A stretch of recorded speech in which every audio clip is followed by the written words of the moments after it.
তো বিএনপি যদি অতই খারাপ হয় তাহলে ওই দুই ব্যক্তি কেন পদত্যাগ করে চলে আসেনি?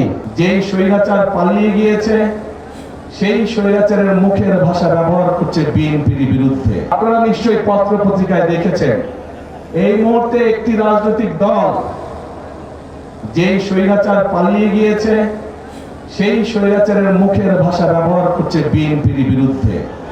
ঠিক সেই স্বৈরাচার যেভাবে বলতো, বিএনপি তাদের বক্তব্য যে দুর্নীতিতে বলে চ্যাম্পিয়ন ছিল।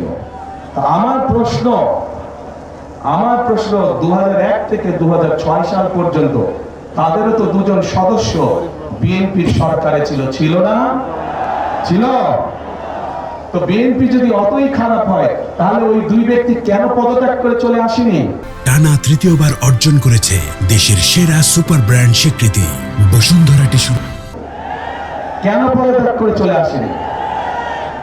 এই জন্য পদত্যাগ করে তারা আসেনি, তারা সরকারে ছিল এবং তারা ভালো করেই জানতো যে খালেদা জিয়া কঠোর হস্তে দুর্নীতি দমন করছে, এবং যেই দলটি এখন এই কথা বলছে তাদের যেই দুই সদস্য বিএনপি সরকারের অংশ ছিল তারা ভালো করেই জানতেন যে খালেদা জিয়া দুর্নীতিকে প্রশ্রয় দেয় না, এবং